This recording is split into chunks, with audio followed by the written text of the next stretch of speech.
So ಇಂಥ ಸಮಯದಲ್ಲಿ ಅವ್ರು ಇದ್ದಿದ್ರೆ ಎಷ್ಟು ತುಂಬ ಹೆಲ್ಪ್ ಆಗೋದು ದರ್ಶನ್ ಅವರು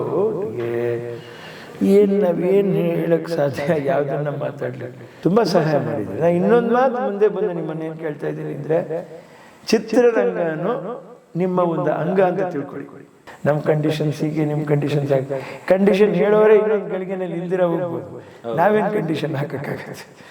ನಾನು ಚಿತ್ರರಂಗ ಕೇಳ್ತಾ ಇರೋದು ಈ ಒಗ್ಗಟ್ಟು ನಮ್ಮಲ್ಲಿ ಬಂದ್ಬಿಟ್ರೆ ನಾನು ಕನ್ನಡ ಚಿತ್ರರಂಗ ಟಾಪ್ ಆಗಿರ್ತದೆ, ಏನು ತೊಂದರೆ ಇಲ್ಲ.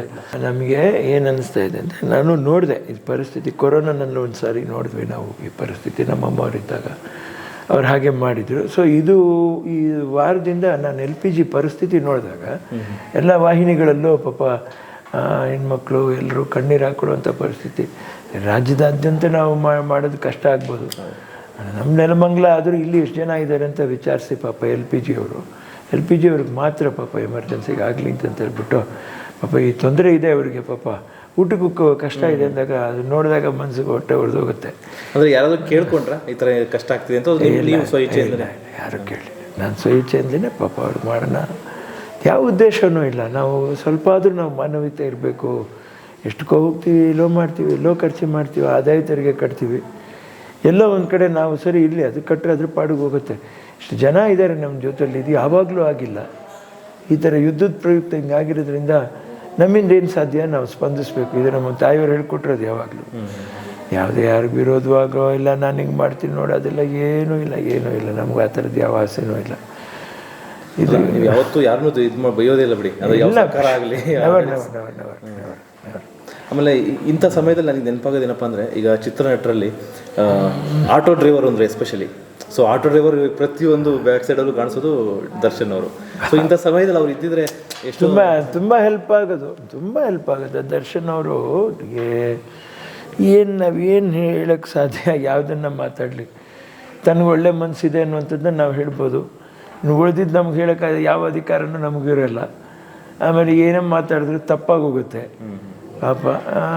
ದರ್ಶನ್ನು ನಾ ಏನು ಹೇಳ್ತಾ ಇದ್ದೀನಿ, ಆತನಲ್ಲಿ ತಕ್ಷಣ ಸ್ಪಂದಿಸುವಂಥ ಮನೋಭಾವನೆ. ಈಗ ನಾವು ಒಬ್ಬ ಕಲಾವಿದರಿಗೆ ನಮ್ಮಿಂದಾಗಿದ್ದು ತಿಂಗಳಿಗೆ ಇಷ್ಟು ಅಂತ ನಾವೇನೋ ಕಳಿಸ್ತಾ ಇದ್ವಿ. ಆ ದರ್ಶನ್ ಅವ್ರಿಗೆ ಅದು ಗೊತ್ತಾಗಿ ಪಾಪ ಆತ ಸಪ್ರೇಟಾಗಿ ತಾನು ಇದರಲ್ಲಿದ್ದರೂ ಕೂಡ, ಕಾರಾಗೃಹದಲ್ಲಿದ್ದರೂ ಕೂಡ ಅವ್ರು ಕಳಿಸಿದ್ದಾರೆ ಪಾಪ. ಈಗ ಜೈಲಲ್ಲಿ ಇದ್ರು. ಹೌದು, ಅದು ಮಾಡಿದ್ದಾರೆ ಪಾಪ, ಮಾಡಬೇಕು. ಈಗ ಹೇಗೆ ಈ ಜನ ನಮ್ಮನ್ನು 10 ರೂಪಾಯಿ ಹಾಕಿ ಅಥವಾ 50 ರೂಪಾಯಿ ಹಾಕಿ ಕಾಲದಿಂದ ನಾನು ಹೇಳ್ತಾ ಇರೋದು, ಇವತ್ತಿಗೆ 100-200 ರೂಪಾಯಿ ಹಾಕಿ ಎಲ್ಲವನ್ನೂ ಬಿಟ್ಟು ಅವ್ರು ಬಂದು ನಮ್ಮ ಚಿತ್ರಗಳನ್ನ ನೋಡಿ ನಮ್ಮನ್ನು ಒಂದು ವ್ಯಕ್ತಿ ಮಾಡ್ತಾರೆ. ಹೌದು. ಸೊ ಎಲ್ಲರೂ ನಮ್ಮ ಹತ್ರ ಅಪೇಕ್ಷೆ ಪಡಲ್ಲ.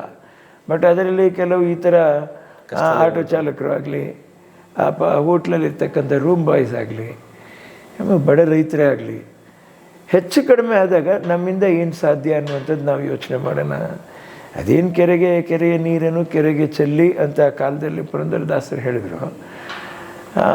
ನಾವು ಕೆರೆಗೆ ಚೆಲ್ಲಕ್ಕಾಗಕ್ಕೆ ಸಾಧ್ಯ ಇಲ್ಲದಿದ್ರೂ ಕೂಡ ಯಾವರ ಪರಿಸ್ಥಿತಿ ನೋಡಿಕೊಂಡು ಹೀಗಿದ್ದರೆ ಆಗತ್ತಾ, ಮಾಡೋಕ್ಕಾಗ್ಬೋದಾ ನಮ್ಮಿಂದ ಅಂತ ನಾವು ಯೋಚನೆ ಮಾಡೋ ಕಾಲ ತುಂಬ ಹತ್ತಿರದಲ್ಲಿ ಬಂದಿದೆ.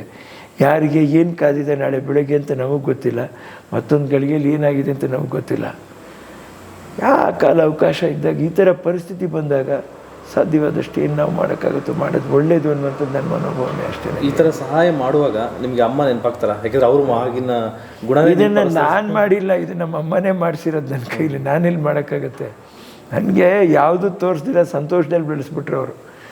ಆಮೇಲೆ ಅವ್ರ ಹಾರ್ಟ್ ಅಟ್ಯಾಕ್ ಆದಮೇಲೆ ಜೀವನ ಅನ್ನುವಂಥದ್ದು ತೋರಿಸಿದ್ರು ನನಗೆ. ಈ ಪ್ರತಿಯೊಂದು ಅರ್ಥ ಮಾಡ್ಕೋಬೇಕು, ನೀನು ಇಷ್ಟರ ಮಧ್ಯದಲ್ಲಿ ನೀನು ಬದುಕಬೇಕು, ನೀನು ಬದುಕಕ್ಕೆ ನಿನ್ಗೆ ಎಷ್ಟು ಬೇಕು ಅಂತ ಕೇಳ್ತಾರೆ ನನ್ನ ತಾಯಿಯವರು.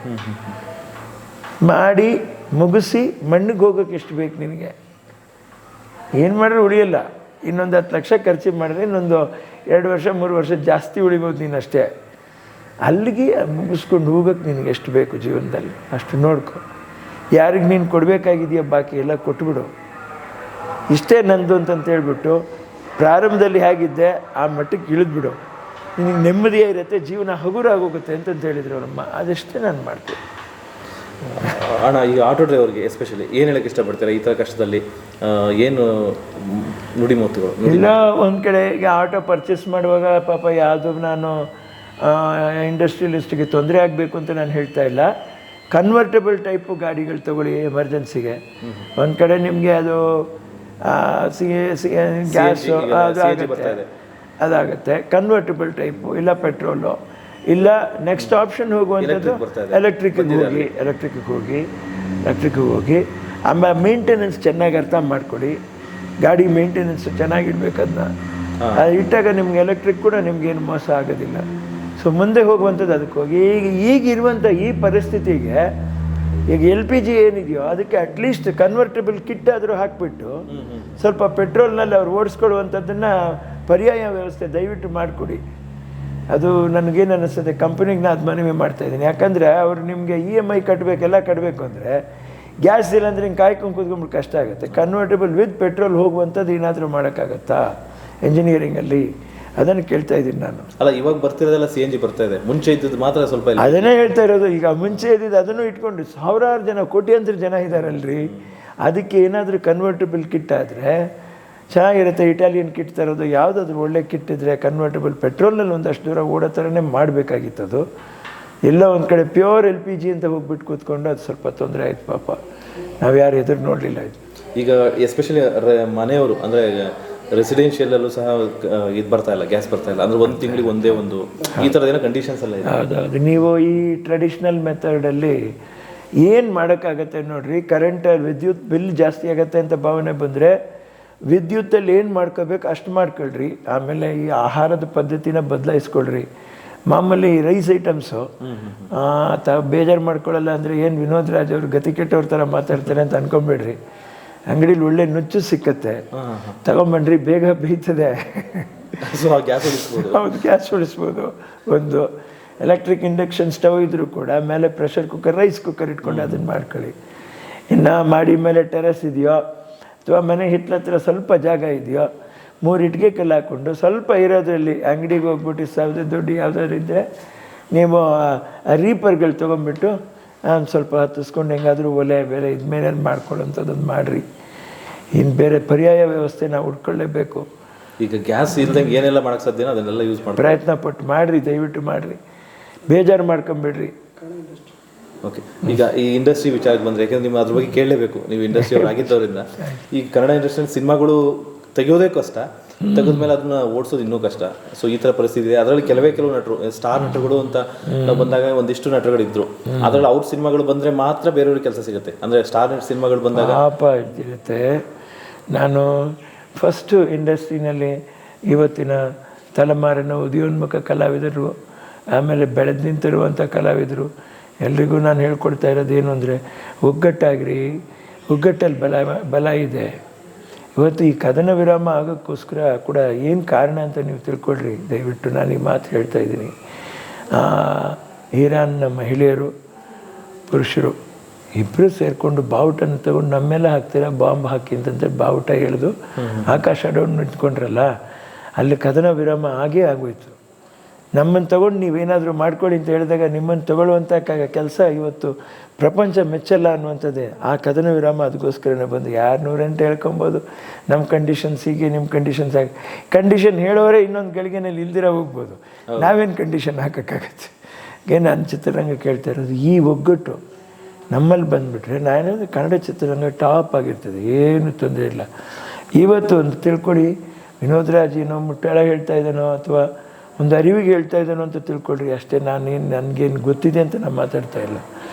ನೋಡಿ, ನೀವು ಬೆಳೆದಿದ್ದೀರ, ಹೊರಗೆ ನೋಡಬೇಕಾಗಿಲ್ಲ. ಮತ್ತೆ ನೀವು ಬೆಳೀತಾ ಇದ್ದೀರಾ ಅಂತಂತ ಹೇಳ್ಬಿಟ್ಟು ನೀವು ಬೆಳೆದಿದ್ದೀರ. ನಿಮ್ಮ ಸ್ಥಾನ ನಿಮ್ಗೆ ಯಾವತ್ತಿಗೂ ಇದ್ದೇ ಇರುತ್ತೆ. ಸ್ವಲ್ಪ ಇಳಿಮುಖ ಇರುತ್ತೆ, ಆಮೇಲೆ ಅದು ಸರಿ ಹೋಗುತ್ತೆ. ಆದರೆ ನಿಮ್ಮ ಯೋಗ್ಯತೆಯನ್ನು ಯಾರೂ ಕಳಿಯೋಕ್ಕಾಗೋದಿಲ್ಲ. ಆ ಧೈರ್ಯನ ನೀವು ಮನಸ್ಸಲ್ಲಿ ಇಟ್ಕೊಳ್ಳಿ. ಈಚೆ ಬನ್ನಿ. ನೀವೆಲ್ಲ ಯಾರು, ನಿಮ್ಮ ಸ್ನೇಹಿತರು ಯಾರು, ನಿಮ್ಮ ತಮ್ಮಂದಿರು ಯಾರು, ಎಲ್ಲರನ್ನೂ ಸೇರಿ ಬೆಳೆಸ್ರಿ. ಅವ್ರ ಜೊತೆಲಿ ನೀವು ಪಾತ್ರನೂ ಮಾಡಿರಿ, ಅಭಿನಯನೂ ಮಾಡಿ. ಇವ್ರು ಬೇರೆ ಅವ್ರು ಬೇರೆ ಅಂದ್ಕೊಂಬೇಡಿ. ಎಷ್ಟೋ ಗಲಾಟೆಗಳಾಗುತ್ತೆ, ಬಾಯಿ ತಪ್ಪಿ ಮಾತುಗಳು ಬಂದುಬಿಡ್ತದೆ. ಕ್ಷಮೆ ಎನ್ನುವಂಥದ್ದು ಶಿವನ ಸಮಾನ. ನೀವು ಕ್ಷಮಿಸಿ. ಪರಮೇಶ್ವರ ಎಷ್ಟೋ ಕ್ಷಮೆ ಕೊಟ್ಟಿದ್ದಾನೆ. ಪರಮಾತ್ಮ ಕೂಡ ಅವನು ಬ್ರಹ್ಮನ ತಲೆನ ಶರನ ಕಡ್ದ್ಬಿಟ್ಟು ಕೈಗೆ ಅವನಿಗೂ ಕಪಾಲ ಬಂದುಬಿಡ್ತು, ಭಿಕ್ಷೆ ಎತ್ತಿದ್ದಾನೆ. ಪರಮಾತ್ಮನಿಗಿನ್ನ ದೊಡ್ಡವರಾಗೋಕ್ಕೆ ನಾವು ಯಾಕೆ ಪ್ರಯತ್ನ ಪಡಬೇಕು?